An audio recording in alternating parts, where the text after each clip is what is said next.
How to budget your first salary as a young professional.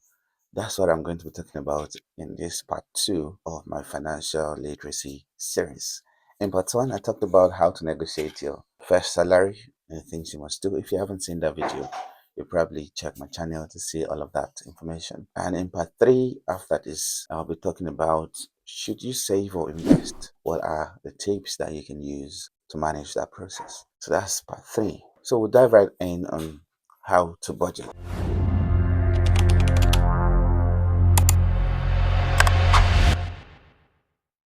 When people think about budgeting, they mostly think about restriction.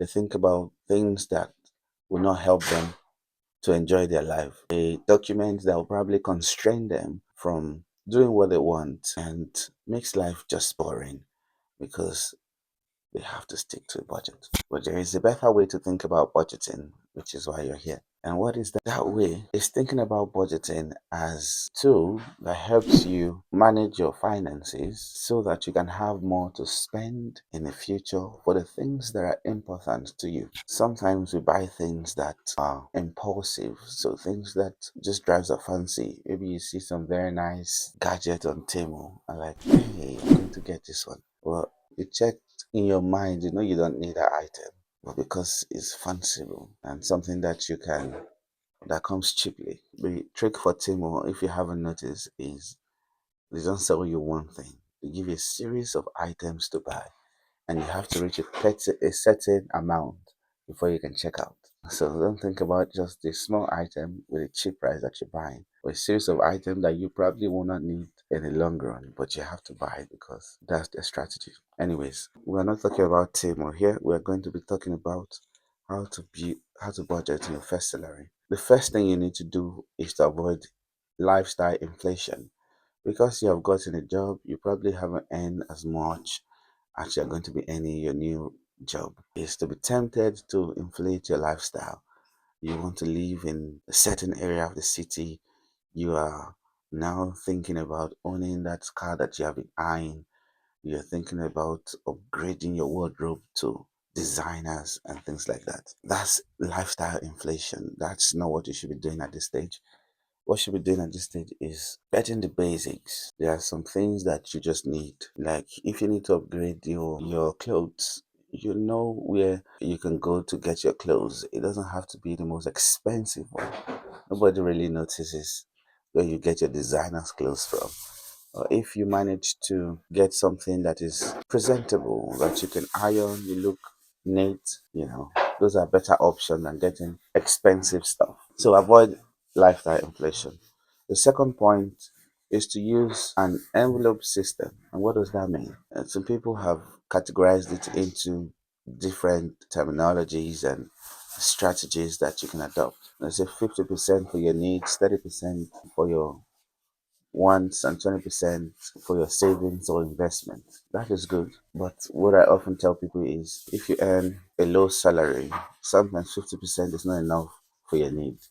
And if you earn a high salary, 50% might be too much for your needs. So it's understanding what your needs are based on your current situation and putting aside a certain sum that you ensure that you are covering your needs, your wants, and savings. These are important.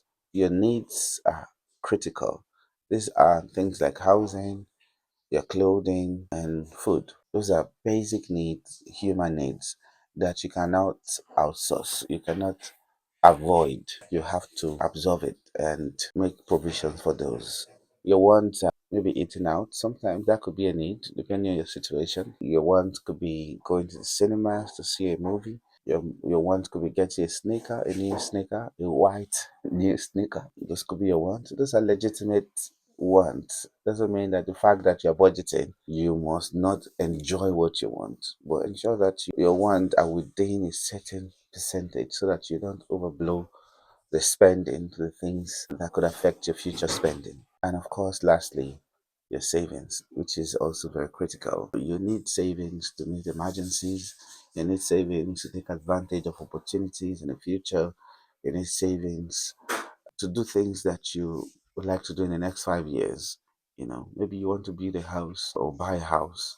Your savings could help go a long way to meeting that need in the future. So that's the second tips. And the last one is prioritizing high interest debt. For most people in the Western world, before you leave school, you already built a portfolio of debt, things that you have incurred that you need to start paying back. One of them is your student loan. Others could be car loan. Maybe you got a car while you were still in school or things like that. If you have all of those, then you need to prioritize which you need to pay first. And the way to do that is to ensure that you're paying off more those loans that have high interest. If you're going to be paying higher interest on those loans, then you should prioritize paying those off first. It might not be common for others who don't have any loan. If you don't have all of those, then you can just stick to the 2 points that I mentioned earlier, which is first, avoid overinflating your lifestyle or inflated lifestyle. And secondly, prioritizing your need in such a way that your wants has sufficient amount in your budget to meet all of those your needs. Your want also has a sizable chunk of your budget to enjoy the things you love. You're also working not to just work for the future, it's also to enjoy some things that you really wanted to enjoy now. And lastly, like I said, is ensuring that you have sufficient money to meet your future goals, like buying a house or buying a car or taking advantage of investment opportunities. I hope you find all of these points useful. I'll see you in my third topic, which is, should you save or invest? What are the things that you need to do? I'll see you.